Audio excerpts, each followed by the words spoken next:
வணக்கம், நேயர்களுக்கு வணக்கம். வணக்கம் சார். வணக்கம் நேயர்களுக்கு வணக்கம். யோகம் ஜோதிட மையத்துக்கு உங்களை வரவேற்கிறோம். இப்ப யோகம் ஜோதிட மையத்தினுடைய ஜோதிட கேள்விகள் அப்படிங்கிறது இருக்கு. அந்த ஜோதிட கேள்விகள் பலதரப்பட்ட ஜோதிடர்கள் ஒவ்வொரு விதமான பதில்கள் அப்படிங்கிறது அவங்க கிட்ட இருந்து எதிர்பார்க்கிறோம். அந்த இடத்துல இருந்து இப்ப நம்ம டாக்டர் சதீஷ் சார் வந்துட்டு கூப்பிட்டுருக்கோம்.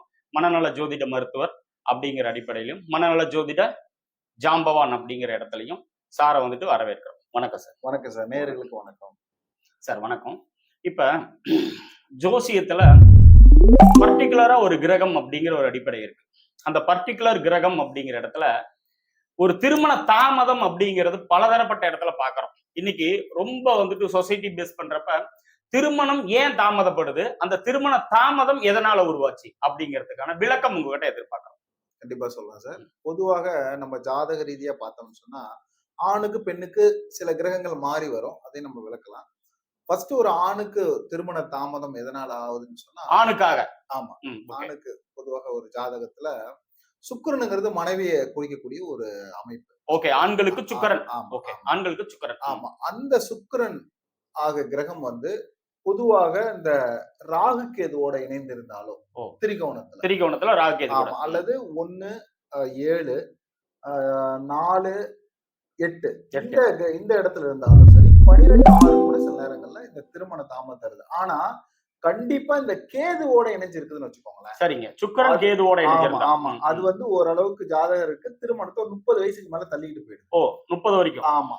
சில நேரங்கள்ல இந்த அதிபதிகள் மாற்றி அமரக்கூடிய நிலைகளும் திருமணத்தை தள்ளி போகுது. சரி. பொதுவாக இந்த சனியோட சுக்கிரன் அதிபதியா மாறி அமரும் பொழுது அந்த சிக்கல் காட்டுது. சரிங்க. இப்ப சுக்கிரன் கேது சேர்ந்து இருந்தா 30 வயதை கடக்குது அப்படின்னு சொல்றீங்க ஒரு ஆணுக்கு.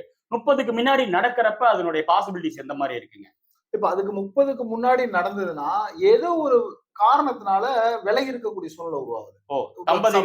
தம்பதிகள் விலகி இருக்கு. வேலையினால இவர் வெளியூர் போயிடலாம், இல்லைன்னா அவங்க ஏதோ படிக்க போயிடலாம். இப்படி ஏதோ ஒரு காரணத்தினால அவங்களோட கல்யாணம் முன்னாடியே பண்ணாலும் கூட ஏதோ ஒரு காரணம் பிரிஞ்சிருக்கக்கூடிய சூழல் இருக்கு. சரி, ஓகேங்க. அப்ப திருமண வாழ்க்கை முற்றிலும் ஏதாவது ஒரு இடத்துல தடைப்படுது, இல்ல அந்த வாழ்க்கையில ஏதாவது குழப்பம் படுது அப்படின்னா அதுக்கு இணைவு என்னங்க? இணைவு அதுக்கான பலன்கள் என்னன்னு எதிர்பார்க்கிறோம். கண்டிப்பா சார். பொதுவாகவே நமக்கு வந்து திருமணம் வந்து இல்ல, அவங்களுக்கு நடக்கவே இல்ல அப்படின்னா ஃபர்ஸ்ட் நம்ம பார்க்க வேண்டியது ஜெனட்டிக்கா ஏதாவது பிரச்சனை இருக்கா அப்படிங்கிறத நம்ம பார்க்கணும். ஓகே. ஏன் அப்படின்னா மூதாதைகர்ல ஏதாவது திருமணம் ஆகாம இருந்திருந்தாங்கன்னா அது ஜெனட்டிக்கா வழி வழியா அடுத்த அந்த சந்ததிக்கு வருது. அதை கொண்டு வரக்கூடிய கிரகங்களை 2 கிரகங்களா சொல்றாங்க. ஒண்ணு சனியோட கிரகம். சனியோட புதனும் சேர்ந்து இருக்கும் பொழுது திரிகோணத்திலேயோ அல்லது சனியோட வீட்லயும் புதன் சனியும் இணைந்து இருக்கக்கூடிய 10 11 இருந்தாலும் சரி, புதனோட வீட்டுல சனியும் புதன் இணைந்திருக்கும் பொழுது இந்த மாதிரியான திருமணம் தடைங்கிற மாதிரி காட்டுது ஜாதகத்துல. அது அனுபவத்துல நம்ம எடுக்கிறோம். அப்ப ஜாதகர் வந்து கேட்கும் பொழுது நம்ம அவங்களோட பூர்வீக விஷயங்களை, அவங்களோட மூதாதைய விஷயத்தை கேட்டு அதுக்கு தகுந்த நம்ம வழி சொல்றோம். ஓகே. அதனால மட்டும்தான் அது திருமண தடைகள் அப்படிங்கிறது கண்டிப்பா ஜெனட்டிக்ல இருந்ததுன்னா இவங்களுக்கு அதுல வாய்ப்புகள் மரபு அப்படிங்கிற இடத்துல இருந்து உருவாகுது அப்படிங்கிறது. அந்த குடும்பம், அதாவது சார் என்ன சொல்றாருன்னா குடும்ப வம்சாவளி அப்படிங்கிற இடத்துல இருந்து அந்த குடும்பம் தலை தெரிச்சு ஒவ்வொரு இடமா பாக்குற இடத்துல தந்தை, தாய், குடும்பம், அமைப்பு, அவங்களுடைய பாட்டன் பூட்டங்கிற அளவுக்கு இடத்துல இருந்து வரக்கூடிய இரத்தத்தினுடைய அந்த இனத்தன்மையான இடம் அப்படிங்கிறப்ப அவங்க குடும்பத்தை வம்சாவளியாக சொல்லப்படுறாரு. அந்த இடத்துலயே கொஞ்சம் தடைப்படுறப்ப இவங்களுக்கும் ஜாதகருக்கும் தடைப்படுதுன்னு சொல்றாரு. சரிங்க சார். இப்ப பாத்தீங்கன்னா ஒரு தாய் தந்தை போகாத ஜோசியர்கிட்ட கிடையாது. பையில வந்துட்டு ஜாதகத்தை எடுத்து போட்டுக்கிட்டு தொலைவிட்டே இருப்பாங்க, பையனுக்கு எப்ப கல்யாணம். அப்ப குறிப்பிட்ட கால நேரம்னு திருமணத்துக்கு இருக்கும்ல, திருமணத்துக்கு குறிப்பிட்ட காலம் நேரம் இருக்கு. அப்ப இந்த கால நேரம் தான் பர்டிகுலரா உங்களுக்கு திருமணத்துக்கான அமைப்புள்ள காலம் அப்படிங்கறத எடுத்து சொல்றதுக்கு அந்த கிரகத்தினுடைய அமைப்பும் சரி, அவங்களுக்கு எப்படி நீங்க பலன் சொல்றீங்க? இப்போ ஒரு ஜாதகம் வருதுன்னு சொன்னா சார், ஃபர்ஸ்ட் ஒரு ஆண் ஜாதகமா எடுத்துக்கோங்க. முன்னாடி அதான் சொன்னோம். ஆண் ஜாதகத்துல சுக்கிரனுங்கிறது மனைவியை குறிக்கக்கூடிய. அப்ப அந்த ஏஜ் நம்ம பார்க்கணும். ஒரு குறிப்பிட்ட காலத்துலதான் நம்ம அந்த வயதுலதான் அந்த விஷயத்துக்கான முக்கியத்துவம் தருவோம்.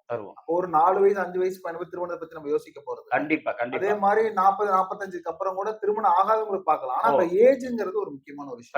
கண்டிப்பா. அந்த ஏஜ்ல எப்படி நம்ம திருமணத்துக்கான காலம் வருது அப்படின்னு சொன்னா சுக்கிரன் இருக்கிற இடத்துல இருந்து, அதாவது அவங்க ஜாதகத்துல சுக்கிரன் எங்க வேணாலும் இருக்கலாம். மேஷத்துல இருக்கலாம், ரிஷபத்துல இருக்கலாம், எங்க வேணாலும் இருக்கலாம். எந்த கட்டத்துல 12 கட்டத்துல எங்க வேணாலும் இருக்கலாம். எங்க வேணாலும் இருக்கலாம்.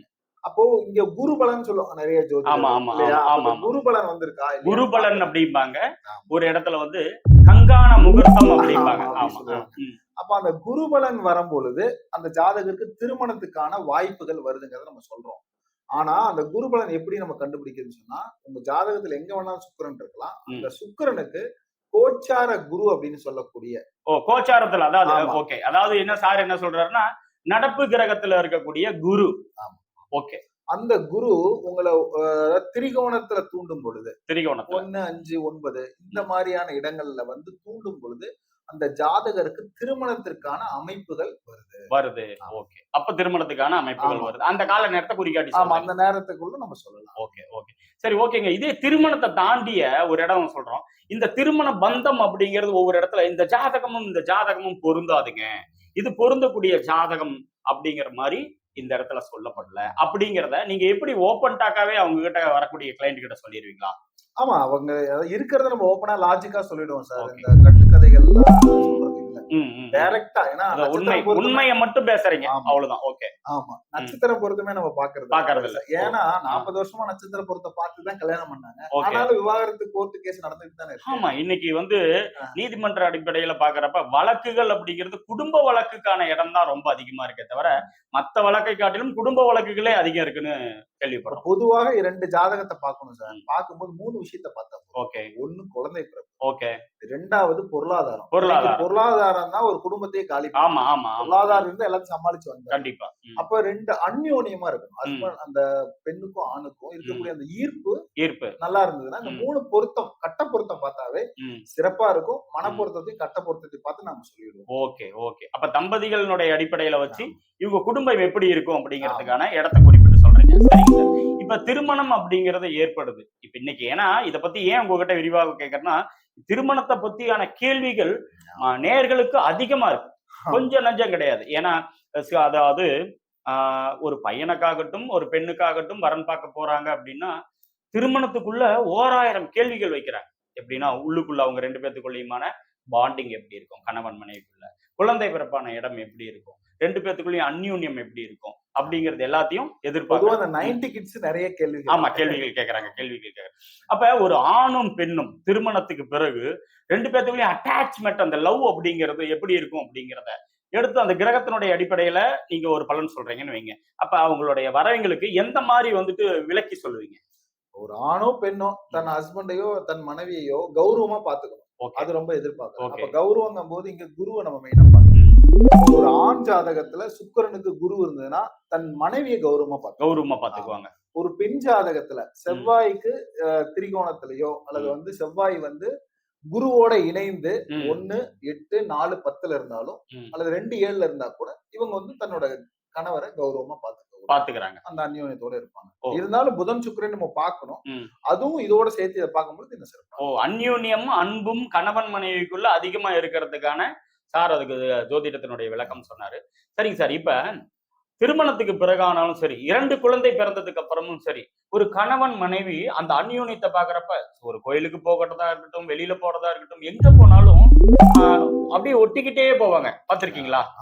ஆமா. ஒரு வாகனத்துல போறப்பயும் சரி, அதாவது மெயின் 2 வீலர் போறப்பயும் சரி, வாக்கிங் போறப்ப கூட பார்த்தீங்கன்னா, கணவன் விட்டு மனைவியும், மனைவி விட்டு கணவனும் பிரியாம போவாங்க. அதுக்கான ஒரு இது சொல்லுங்களேன்.